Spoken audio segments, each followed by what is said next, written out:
Good evening. I guess today, well, this evening, I guess I'll go into,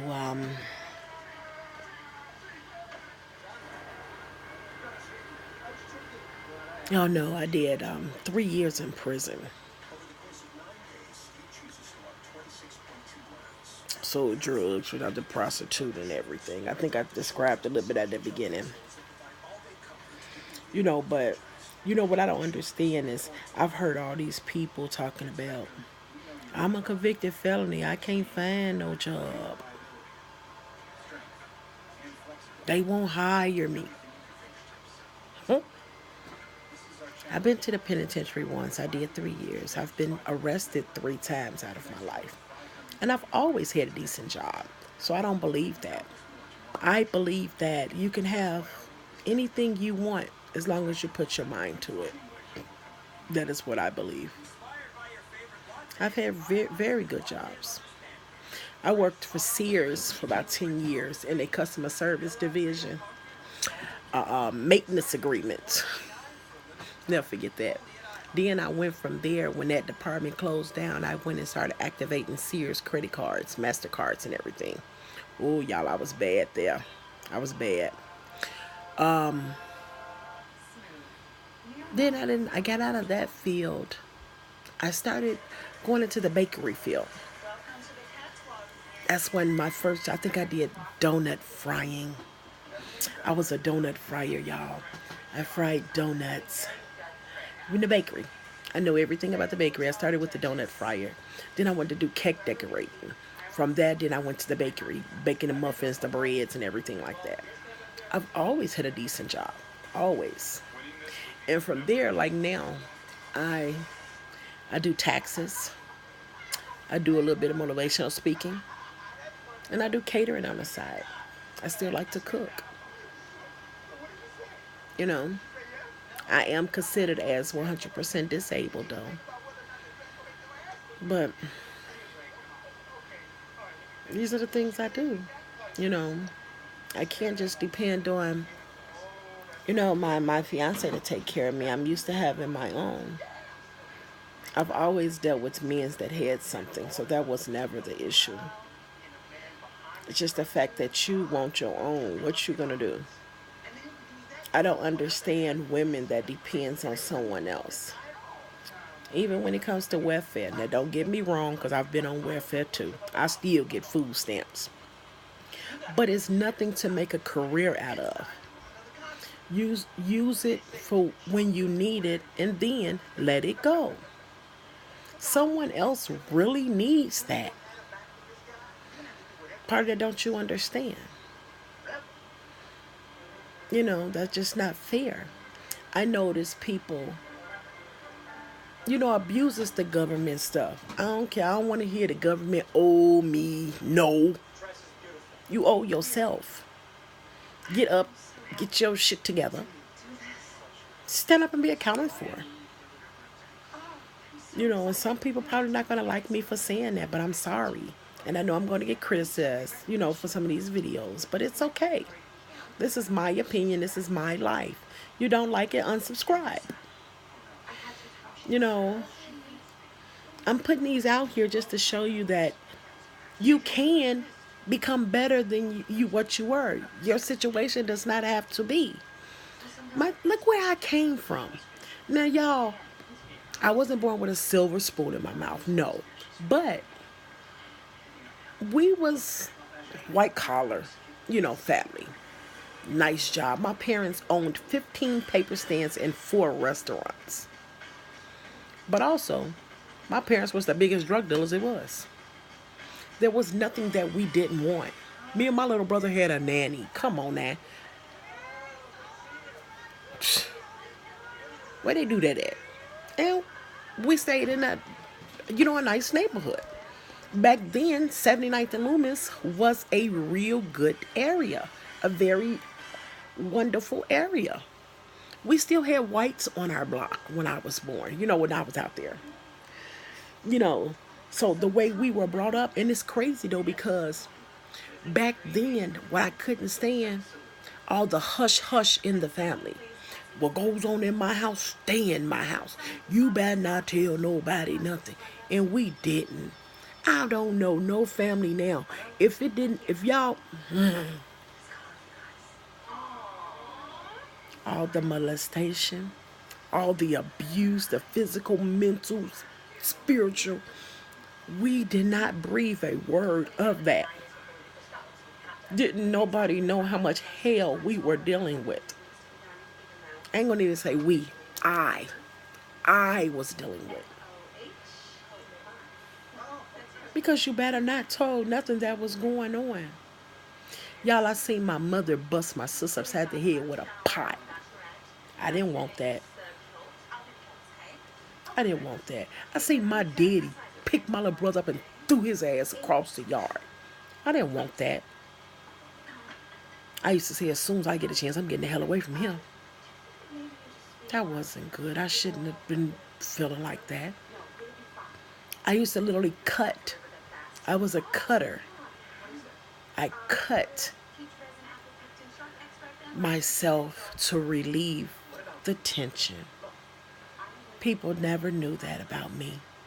Some of them still not going to know until they get to seeing these. I would cut my inner thighs, my hands, right. I used to cut like right up in here, right up in there, right up in here. This is where I used to cut it.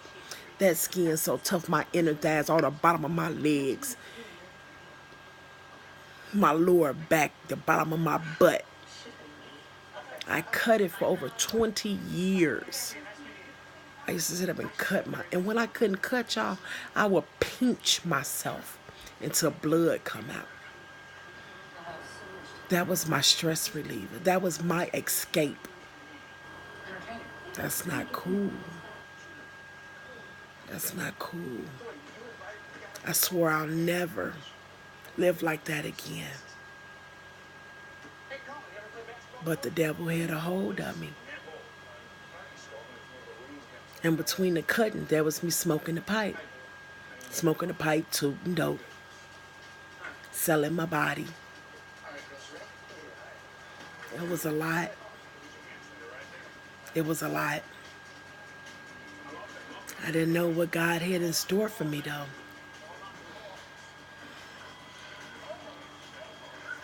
Like I said, every now and again, I would go to church. As soon as I feel God pulling me on in, grabbing that hole, I'll find a reason to run away. It was something else. It was something else, man. I mean, through all what I've been through.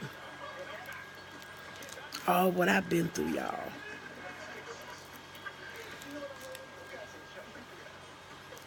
Should no young lady have been through everything that I've been through. Told you I was beat from the age of 12 to 22. No, 15 to 22. He beat me up the first time at 15. So from 15 to 22, I used to get beat up. I think I started getting high about 20.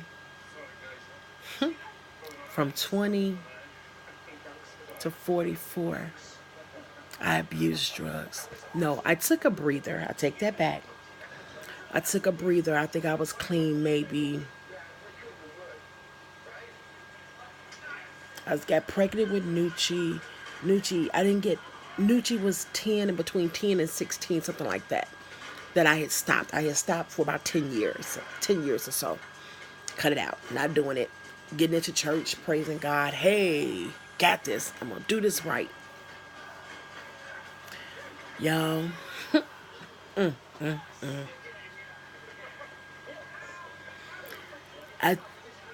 All these other relationships or whatever, I thought I was in love, but I figured out that's not what it was. It was lust.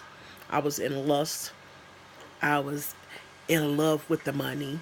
I was in love with the material stuff. I was always in something, but it was not love. And I didn't know that. I honestly didn't know that.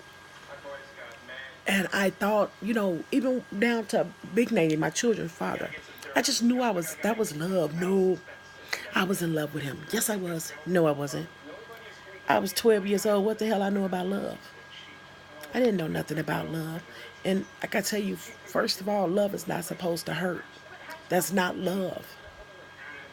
And when you love someone, it fits evenly into the divine plan. You're going to get a little stumble. You're going to get a little whine, but you're going to get right back on that road to where you're supposed to be headed. It's not going to take you all the way down to Mississippi and bring you back. No, that's not in his work for you.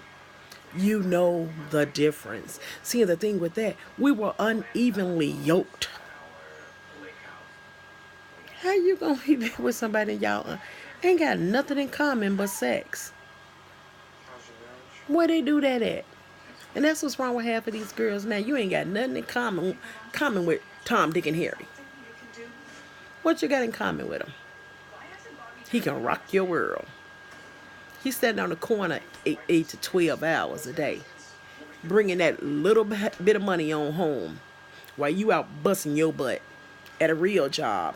If that, maybe sitting there waiting on that once a month check. He the breadwinner. Been there, done this.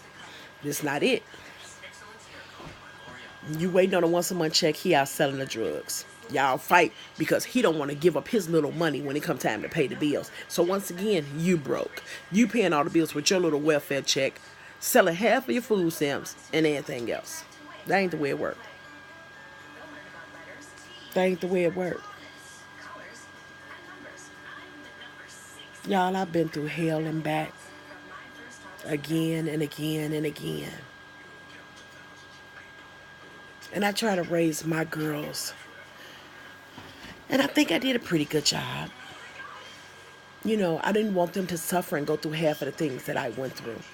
So I made my life an open book, and probably shouldn't have, because my kids shouldn't have endured half of the things that I put them through. They shouldn't have seen half of the things that I were doing. But I did let them see it. Sometimes I regret it, and sometimes I don't.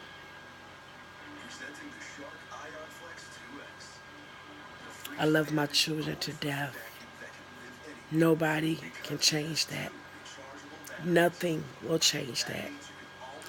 If I had a do-over, I still would have my children. No matter what. I wouldn't change that for nothing in the world. I would still want my children. At the age it is and everything. Because that's who've made me part of who I am today.